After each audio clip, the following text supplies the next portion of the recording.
Omuny'eishengyero w'Ibanda y'amatemba Xavier Choma Kampura ayetorira amashomero g'ecweka kandi bimwe byabirayebembize no kuhereza obuhabuzi abeegi kubasa kwikaha obusinguzi hamwe no kuhereza amashomero ag'ebitabo. Ogu nagira ngu ekiri kusingayo muri byona no kugira emicwe mirungi kandi abahamisezana bagira ngu bo hatahi bari tukaba turiyo nk'emyaka nk'ashatu enyuma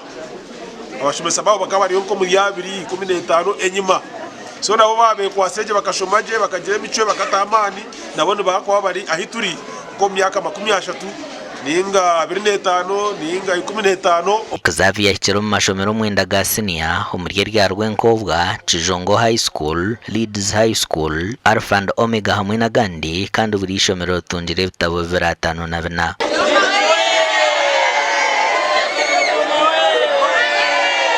Ibitabo tibyakamazira abo kuba nabagira ngo new curriculum ikenda hibura umwana kuba ine kitabo cye ninga abantu babiro mu groups kuganura rate binari tibyakamazire kandi bitabe binde ebakweta ebyako wa subjects nkaza physics za chemistry za biology baruna nebindi ibyo nibice munonga tibikurebeka kokariza kumuza mundu kwa tanisa na nabashomesa na ba teachers na ba stakeholders na government kugira nagumana kufuna mbase kubireta.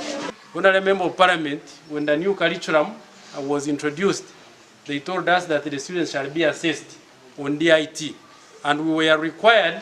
all the schools, especially private schools, to charge each student 80,000, and then we are also paying 350,000 as a school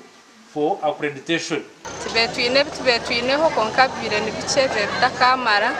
wentu msima mnonga abo kustera yira kana na abo kutufaho akatujera o ministry akatusakirayo ebitabo. Omuganda makuru mu ruhweju chairman w'entebe ya katano dewa twire na enda nkwataniso mbebembeza hamwe n'abakuru b'amashomero okwenda kutungura omutindo gw'ebyobwegeso mu district eji. Nabwo ejo kumara abantu mwenda amashomero agakumize mugakore mu reducing entaro kandi zo zakumarwa hobaye n'abantu bake munonga kugera turasita abantu bake bakaturasitinga abantu bona barugoko bakamanya ngo twine chairman wa management ekiyagamba bakakikira. Evyo nabigambira mukoro gwo kusima ishomero rya Rutunga Primary School ryasingire ebigezo bye cyamushanje mu district eji kandi abeegi bahirwe berabo. Aha ine mbabazi Maurisi egishobora kabe byabiri nabashato mu ihanga wamashomero ni ninji munonga gihange washangurwa position ya yabiri nabashato mu ihanga gyon ntimayisa real no kozire icyo kutangaza namwe no kunyesiga ka government kuna bene sente skumara real gishomero rinjeka kire twanalariyo. Rutunga Primary School kakisabe jabira nababero mu idara ryo kubanza kandi omwakiziro muri ya kabiri urushomesa abakushomesa app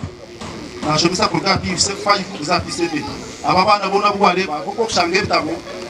umuntu ayine ebitabo ebitabo ngo wa English ayine ebitabo bya nana kimwe byo bya English byo cyamushanju ayine shanju na munana byo cyamukaga ayine kinana na mwinde kupasa kandi bine bitabe phambi ngweni yana chebera kwabere banugura kwa musasi banuyuguzo tukubitubukuna kora abansibe ninga kunga bari yomba kora. Amakora agagasha kwa Timothy Mushabe na Juliet Charsima. Rutunga wishes ya good time.